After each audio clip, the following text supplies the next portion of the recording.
귀한 찬양 감사합니다. 우리 장로님과 집사님께서 오늘 설교 말씀에 맞추어서 우리 찬양을 해주셨는데 너무 귀한 찬양 감사합니다. 주 안에 사는 자들에게 평화가 있고 생명이 있습니다. 이 생명과 평화가 우리 안에 임하기를 바랍니다. 1990년대 초, 1890년대 초, 벌써 이제 많은 시간이 흘렸고, 우리 기독교의 복음이 전해지기 시작했을 때, 이제 벌써 120년 이렇게 가까이 돼 갑니다. 그때 당시 때 이자익이라는 청년이 있었습니다. 이자익이라는 청년, 그의 가정이 너무나 가난하고 먹을 것이 없어서, 소문에 전라도 곡창지대에 가면은, 먹는 것은 걱정이 없다 이 이야기를 듣고 전북 김제에 왔습니다. 그곳에서 이 조덕삼이라고 하는 한 부잣집이 있었는데 이 부잣집에 모습으로 들어갔습니다. 그리고 이 모습으로 들어간 이 이자이라고 하는 이 친구는, 이 젊은 사람은 총명하고 성실해서 주인의 인정을 받았습니다. 그 당시에 남장로교 선교사님들이 우리 호남 지역에 복음을 전했습니다. 사실은 우리 교회도 그 남장로교 선교사님들이 처음에 7분이 오셔서 이 지역 전주, 군산, 나주에 선교 본부를 세우고 그곳에서 복음을 우리 남은 전해주셨고, 이 전주에 계셨던 분들이 이제 전북 김제 여기에 복음을 전했습니다. 근데 복음을 전했는데 아까 말씀드린 그 조덕삼이라고 하는 그 분이 복음을 받아들였습니다. 그래서 이 부자 조덕삼이라는 분이 미국 선교사를 받아들여서 자기 집에 머무르게 하고 주일날 예배를 드리도록 해 주었습니다. 그리고 이 선교사님이 그 집을 드나들다가 이제 그 집에 모습으로 일하고 있는 이자익이라고 하는 그 청년을 그곳에서 만나서 그에게도 복음을 전했습니다. 그리고 그 과정에서 거기에 교회가 세워졌습니다. 그 교회가 금상교회입니다. 우리가 흔히 아는 기역자 교회, 남자, 여자들이 별도로 앉아서 예배 드릴 수 있다는 그 교회입니다. 아마 여러분 제가 이야기를 하면 아마 이 기역자 금상교회 얘기를 아실 겁니다. 그 교회에서 이 조덕삼이라고 하는 이 주인이죠. 부자죠. 이분도 세례를 받았고, 그 집에 모습으로 일하고 있었던 이자익도 세례를 받아서, 그리고 둘 다 집사가 되어졌습니다. 이 교회가 시간 지남에 따라서 이제 선교사님이 바빠지고 다른 또 사역도 해야 되기 때문에 이 교회에 설교자를 세우기로 했는데, 여기 누구를 세웠는가 하면은 그 주인 조덕삼이 아니라 이자익이라고 하는 청년을 세웠습니다. 성실하고 신실했었기 때문에 이 선교사님이 그를 세웠던 것입니다. 그때 생각하면 좀 자존심 구길 만한 일도 되지 않습니까? 주인 입장에서 보면. 그러나 이 주인, 이 조덕삼은 여기에 대해서 전혀 마음에 웅크리는 곳이 없었습니다. 오히려 이자익이 자기 모습 이자익 집사가 설교하는 것에 대해서 무척 기뻐했었고 진심으로 설교 말씀을 들었습니다. 조금도 시기 질투하지 않았습니다. 이제 그러다가 교회에서 장로를 선택하는, 청빙하는 일들이 있었습니다. 그때 교회에서는 조덕삼, 주인 조덕삼, 그리고 모습 이자익 두 집사를 추천을 했습니다. 그래서 사람들은 당연히 이 조덕삼 집사가 장로 되는 줄 알았는데, 결과가 나왔는데 보니까 그게 아니었던 겁니다. 이자익 집사가 장로로 피탁되어집니다. 그래서 많은 사람들이 이 결과를 놓고 수근수근 거렸습니다. 그때 이 조덕삼 집사가 일어나서 이야기를 했습니다. 여러분 우리 교우들 감사합니다. 감사합니다. 나는 나이가 많아서 교회 일을 하기가 어려운데 여기 이자익 집사는 젊고 신실하지 않습니까? 또 열심히 있습니다. 우리 이자익 집사님을 잘 받들어서 우리 교회를 잘 섬기고 성장시켜 나가도록 합시다 라고 하는 이야기를 했습니다. 그리고 실제 그 조덕삼 집사가 이제 장로된 이 이자익 장로를 잘 섬겼습니다. 그 당시 때 소장농이라든지 아니면 집에서 이 머슴으로 일하는 사람들은 사실은 차별을 많이 받았습니다. 그런 시대죠. 양반, 천민, 이것을 구분했던 시대이기 때문에 자연스러웠었습니다. 근데 이 조덕삼 집사는 믿음으로 신분의 구별을 뛰어넘었습니다. 그러니까 복음을 제대로 받아들인 거죠. 복음을 제대로 받아들여서 이것을 정말 무슨 기적적인 일이 아니라 자신은 그냥 믿음으로 받아 넘겼던 겁니다. 그래서 이 두 사람의 믿음과 헌신이 있었고, 그리고 이 두 사람이 협력하면서 이 교회를 잘 섬기고 성장시켰습니다. 후에 이 이자익 장로는 평양신학교로 보내져서 이곳에 신학교로 갔습니다. 그리고 첫 번째 목사 이렇게 될 겁니다. 평양신학교에. 그 되어져서 이자익 목사님을 이 교회에서 특히 후에 장로가 된 이 조덕산 집 장로가 된 이 조덕 장로가 이자익 목사님을 담임 목사로 청빙을 했습니다. 그래서 그 교회를 다시 섬겼습니다. 이 조덕삼 장로님의 그 믿음이 너무 귀하죠. 그 믿음의 귀한 믿음이 그 자손에게도 이어져서 그 손자가 누군가면 조세영, 옛날 국회의원에 있었던 조세영 씨입니다. 이분이 서울의 무학교회, 왕십리의 무학교를 아주 잘 섬겼습니다.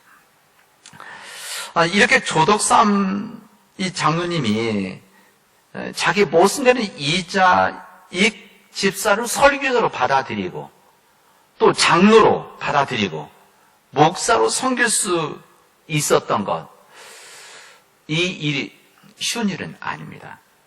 근데 왜 이렇게 됐을까? 그것은 그의 신실한 믿음 때문이었습니다. 오히려 이자익 목사님보다 저는 이 조덕삼 장로님 믿음이 훨씬 더 넓고 깊고 은혜롭다 저는 말씀드립니다. 그가 가진 믿음이 무엇인가? 그 믿음이 무엇이냐면 오늘 에베소 읽은 말씀 그대로입니다. 우리 예수 그리스도는 평화이기 때문에 그렇다라는 믿음이었었습니다. 우리 주는 평화입니다. 화평입니다. 평화입니다. 이 믿음을 가지고 있었습니다. 그리스도는 유대 사람들과 이방 사람들이 양쪽으로 갈라져 있는 것을 하나로 만드신 분이라고 하는 신앙적 믿음을, 성서적 믿음을 그대로 잘 받아들였던 겁니다. 그 예수님은 유대 사람과 이방 사람 사이를 가르고 있는 이 담이 있는데 이 담을 우리 주님께서 몸으로 허무셔서 원수된 것을 없애버리셨다라고 하는 것이 오늘 에베소서의 말씀입니다. 이 조덕삼 장로님은 그런 강하고 신실한 믿음이 있었고, 그리고 그 믿음 때문에 변화된 가치관이 있었기 때문에 자신의 모습을 정말 잘 섬기고 교회를 섬기고 협력을 했던 것입니다. 이 중요한 것은 그런 삶이 단순히 이 조덕삼 장로와 이장익 목사 이 두 사람의 관계에서 끝난 것이 아니라 이 두 사람이 이루어졌던 신앙적인 협력이 교회에서뿐만 아니라 밖에 세상 속에서도 빛을 드러냈습니다. 그럴 때 세상 사람들은 하나님의 진리를 잘 알지는 못하지만, 성경의 진리는 잘 모르지만 이 부자 조덕삼 장로와 모습이었던 이자익 목사, 이 관계 속에서 이 조덕삼 장로가 모습을 섬겼다고 하는 이 모든 것에 대해서 세상에 이런 일이 있을 수 있느냐고 감격을 한 겁니다. 아, 예수를 믿으면 이렇게 변화되는 것이구나. 아, 이렇게 예수님을 온전히 믿으면 복음이 사람을 바꾸고 세상을 바꿀 수도 있는 것이구나. 이것을 사람들이 깨달았던 것입니다. 여러분, 자기의 모습, 이걸 섬겼던 이 조덕삼, 그것을 누구로부터 보고 배웠겠습니까? 바로 우리 주님이십니다. 우리 주님. 우리 주님으로부터 믿고 배우게 되어지는 겁니다. 우리가 주님으로 믿고 섬기는 우리 예수님은 여러분 그런 삶을 사신 분이십니다. 우리가 믿고 예수 그리스도 고백하는 우리 주님은 그렇게 살아가도록 가르치셨고, 예수님은 그런 삶을 실제 우리에게 보여주셨습니다. 그리고 행하셨습니다. 유대인과 이방인 그들은 물과 기름이었었습니다. 하나님의 선택을 받았다라고 하는 이 유대인들은 유대인이 아닌 세상의 모든 사람들을 다 이방인으로 생각했습니다. 그리고 이방인이라는 말에는 아래로 내려다보는 이 비하는 표현이기도 합니다. 사람으로 인정하지 않았던 겁니다. 함께할 수 없는 사람이다 이렇게 생각했던 겁니다. 생각만 한 것이 아니라 그들은 실제 구별하는 것이 아니라 차별적인 삶을 살았습니다. 하나님은 자신들만을 위해서 계신 분이라고 그들은 생각했습니다. 그리고 자신들만을 사랑하는 분이라고 생각했던 유대인들이었었습니다. 이런 생각을 깨우쳐 주시고 이런 생각을 깨버리신 분이 누구시냐? 바로 우리 주님이십니다. 에베소 본문에서 사도 바울은 이방인들 본질에 대해서 이렇게 설명합니다. 이것은 사도 바울이 생각하는 것이 아니라 예전에 사도 바울이 생각했던 것이죠. 그리고 일반 사람 생각했던 것들입니다. 이방인들은 할례를 받지 않았고 그리스도 밖에 있었고 이스라엘 나라 밖에 있었고 약속받지 못한 사람들이고 소망이 없는 사람들이고 하나님이 없는 자들 이렇게 생각을 했었습니다. 그러나 이 사도 바울은 예수 그리스도를 믿고 평화가 되신 예수 그리스도를 믿은 다음에 이렇게 고백합니다. 이제는 전에 멀리 있던 너희가 예수 그리스도 안에서 그리스도의 피로 가까워졌느니라 이렇게 고백합니다. 이게 무슨 말입니까? 예수 그리스도 십자가에서 흘리신 그 피로 인해서 예수의 십자가에서 흘리신 그 피와 헌신과 이 희생을 통해서 양쪽으로 갈라져 있었던 유대인들과 이방인들이 하나가 되게 하셨다. 이런 이야기입니다. 예수의 십자가의 보혈만이 이 모든 문제를 해결했다는 것을 우리에게 설명하고 있습니다. 우리 예수님께서는 유대 사람, 이방 사람들이 갈라져 놓았던 또 갈라 놓았던 이 담, 이 분열되었던 이 담을 지금 몸으로 허무셨다. 이것이 오늘의 고백입니다. 그리고 주님께서는 이 단순히 무너뜨린 데서 끝난 것이 아니라 오히려 무너뜨린 다음에 그들이 하나가 되게 하는 역사를 만들었다는 것을 오늘 우리에게 말씀해 주시고 이것이 진정 평화다 이것을 말씀하시는 거예요. 이것이 사도 바울이 에베소 교회 교인들에게 간곡하게 말했던 신앙의 도전이었었습니다. 우리 예수님은 그 당시 남자와 여자들 사이 가로막혀 있던 담을 허무신 분이십니다.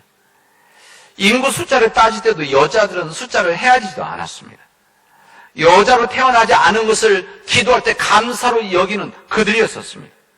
유대인들은 예수님은 이 모든 이런 생각을 굳어져 있었던 이 유대인들에게 예수님은 여자들 또한 하나님의 귀한 창조물이고 남자와 여자가 동등하다는 것을 수많은 메시지를 통해서 지금 알려주시고 그렇게 전하셨습니다. 실제 예수님의 사역 가운데 중요한 도움을 줬던 사람들은 다 여성들입니다. 그리고 예수님의 부활의 소식을 처음 들은 사람도 여성이고 이것을 가지고 전했던 사람도 여성이고 또 이 교회 초대교회 중요한 성기는 이들은 대부분이 여성들이었습니다. 예수님께서는 유대인과 이방인의 가로막힌 담을 스스로 무너뜨리면서 사람들이 기피하고 멀리 했었던 이 사마리아 여인에게 가까이 가셨고 그로 하여금 새로운 인생을 살아가도록 길을 열어주셨습니다. 로마의 백부장의 딸을 치러주시면서 유대인이나 이방인이나 남자나 여자나 모두 불쌍한 사람들이라고 하는 것을 주님은 알려주셨습니다.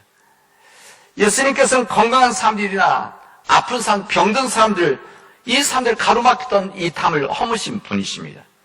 그 당시에 문둥병이라고 하는 한센시 병이나 아니면 앞을 못 보는 이 시각장애인들이나 38년 동안 혈우병으로 앓았던 이 모든 사람들, 이 사람 죄인으로 취급해서 사람들이 담을 만들어 놓고 서로 교류를 받고 이 사회를 갈라놓았던 이 담을 주님은 허무셨습니다.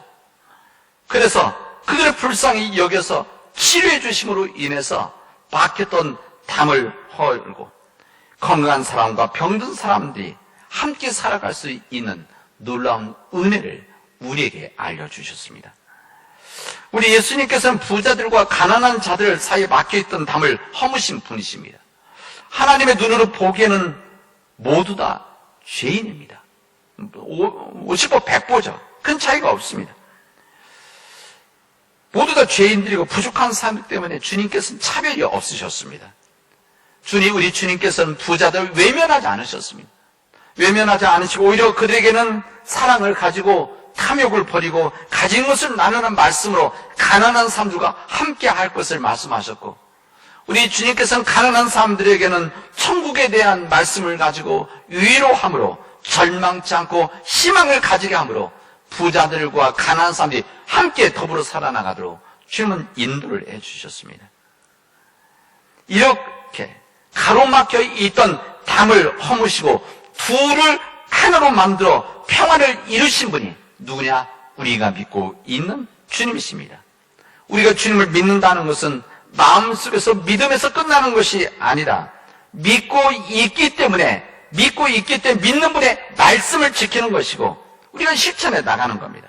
그리고 그분을 닮아가는 겁니다. 오늘 무엇을 닮아가고 무엇을 우리는 실천하느냐? 우리 주님의 평화입니다. 우리 주님은 서로 미워하고 외면했던 이 유대인과 이방인을 하나로 만들어서, 오늘 성경 보면 하나로 만들어서 뭐라고 하냐면 새 사람을 만들었다. 새 사람을 만들어서 평화를 이루었다. 이렇게 평화를 이루었듯이 우리 또한 평화를 만드는 사람이 되어지자. 우리 또한 평화를 위해서 일하는 사람들이 되자. 평화의 일꾼이 되자. 평화의 사도가 되자라고 하는 것이 오늘 주님의 말씀입니다. 피스메이커라고 하죠. 평화를 만드는 사람. 예수님은 산상순 마태복음 5장에서 주님은 그렇게 말씀하십니다. 복된 자의 삶, 팔복음에 대한 말씀을 하시면서 평화를 이루는 사람들은, 평화를 위해서 일하는 사람들은, 평화를 위해서 헌신하는 사람들은 복이 있는데 그들이 하나님의 자녀라고 불릴 것이다. 이렇게 말씀하십니다. 이게 하나님의 놀라운 복입니다. 하나님의 가족이 되어지고 하나님의 자녀가 되어진다는 것은 놀라운 일 아닙니까? 이것보다 고귀한 삶이 어디 있겠습니까? 이 고귀한 삶이 어디서 시작되어지느냐? 오늘 주님은 이 평화에 대해 말씀하시면서 우리가 그 평화를 위해서 일할 때, 평화를 만들어 나갈 때, 평화의 일꾼이 되어질 때 우리가 복을 받고 하나님의 자녀가 되어질 것이다. 우리에게 말씀하십니다. 우리 예수님께서 이 땅에 오실 때 하늘에 놀라운 찬양이 있지 않았습니까? 하늘은 영광이고 이 땅에는 기뻐하시는 삶 중에 평화로다. 우리 예수님께서 이 땅에 오신 목적을 가장 선명하게 알려주신 말씀입니다. 하늘은 영광이 되어지고 땅에는 평화다. 예수님이 이 땅에 오신 것은 이 땅에 진정한 평화 때문에 오셨고 평화를 위해서 일하셨고 평화를 위해서 십자가를 지셨다고 하는 것을 우리에게 알려주시는 것입니다. 하나님 나라의 본질이 뭔가? 하나님 나라의 본질이 무엇인가? 이게 바로 알매가 평화라는 것입니다. 하나님 나라의 열매가 무엇인가? 하나님 나라의 열매, 하나님 나라의 일을 해서 우리가 살아가고 하는 나라 이루면 그 나타나는 형상이 무엇인가? 평화라는 것입니다. 여러분, 이게 바로 주님의 뜻입니다. 사랑하는 믿음의 가족 여러분, 이 평화는 내 안에서 시작이 되어야 됩니다. 다른 데서 찾는 것이 아니라 주님 믿음은 내 안에서 시작이 됩니다. 내 안에서 주님의 그 평화가 살아있고 내 안에 나누던 나와 참된 나와 거짓된 나가 평화 안에서 하나가 되어졌을 때 이 평화의 뜨거움이 흘러 넘치면 이게 바로 은혜의 삶이 되어지는 겁니다. 여러분, 우리의 가정을 평화의 공동체로 만들어 갈 수 있기를 바랍니다. 이 가정에서 평화는 어떻게 이루냐? 우리가 평화의 사도가 되어집니다. 다른 사람 하라는 것이 아니라 내가 그렇게 살아갑니다. 내가 평화의 사도, 평화의 주님을 믿는 내가 평화의 사람으로 가정 안에서 예수님처럼 내가 죽으면, 내가 낮아지면, 내가 깨어지면 여기에 평화가 이루어집니다. 예수님처럼 우리가 모퉁이가 되어지는 이 평화의 일꾼이 되어질 때 우리의 가정은 평화의 가정이 되어질 것입니다. 여러분, 우리 교회를 평화의 교회로 만들어 가도록 합시다. 저는 이 말씀을 오늘 드리고 싶었습니다. 우리 교회가 진정 평화의 교회를 만들어 가자. 우리 교인들 속에서 평화뿐만이 아니라 우리 지역에서 평화의 샘터가 되어지고 우리 교회에서 시작된 이 평화가 세상으로 흘러 넘칠 수 있는 평화의 샘터를 한번 이루어보자. 저는 이야기입니다. 우리 교회는 건물이 아니라 조직이 아니라 사람입니다. 교회가 자체 그런 거죠. 당연히 우리 사람들이 또 얼굴 다르듯이 우리 생각이 다 다릅니다. 다르죠. 열이면 열, 백이면 백 다 다릅니다. 그러나 우리는 동일하신 하나님을 믿고 우리가 하나되는 십자가에서 피를 흘려 죽으신 예수님을 우리 그리스도 믿고 있기 때문에 그 믿음 때문에 한 방향으로 가고 있기 때문에 우리는 평화를 이룰 수가 있는 것이고 평화의 교회를 우리가 섬길 수가 있는 겁니다. 우리 교회가 평화일 때만이 이 세상의 평화를 위해서 일할 수가 있습니다. 우리가 평화하지 않는데 우리가 하나가 되지 못한다고 한다면 어떻게 이 세상 위에서 평화를 위해서 하나가 되라고 말씀할 수가 있겠습니까? 여러분, 이런 믿음과 평화를 가지고 진정 나가야 되는 것은 우리 세상입니다. 우리 일터입니다. 여러분의 사업체이고 또한 우리 아이들의 학교들입니다. 이 평화라고 하는 것은 어른들만 이루는 것이 아니라 아이들도 이루어야 되는, 학생들도 이루어야 되는 우리 모든 세대가 이루어야 되는 평화입니다. 여러분, 우리가 몸담고 있는 삶의 현장에서 이 평화를 위해서 살아가는, 이 평화를 위해서 희생하는, 이 평화를 위해서 십자가를 짊어지는 우리 믿음의 교우들이 되어지길 바랍니다.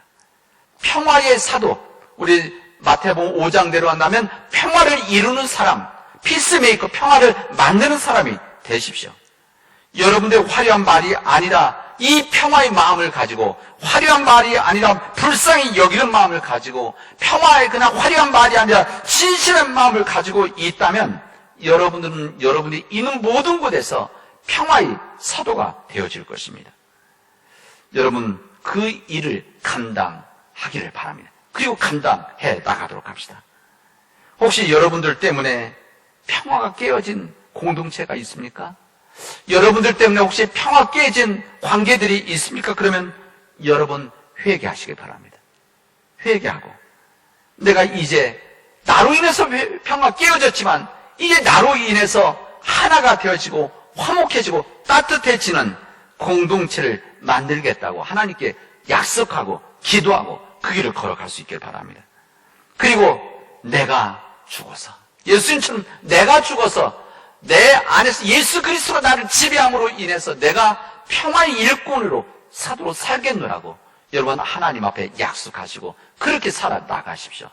이게 바로 복된 삶이 되어지는 것이고 하나님의 자녀를 인정받는 이는 믿음의 거룩한 기여가 되어질 것입니다. 그리고 그렇게 기도하십시오. 여러분, 여전히 우리 남과 북은 여전히 나눠져 있습니다. 너무 마음 아픈 일입니다. 이 지구상에 이렇게 나눠져 있는 민족, 한두 민족 남았는데 그게 바로 우리 민족이라는 사실이 너무나 아픕니다. 이번 한 해 동안 이것을 위해서 우리가 같이 기도합시다.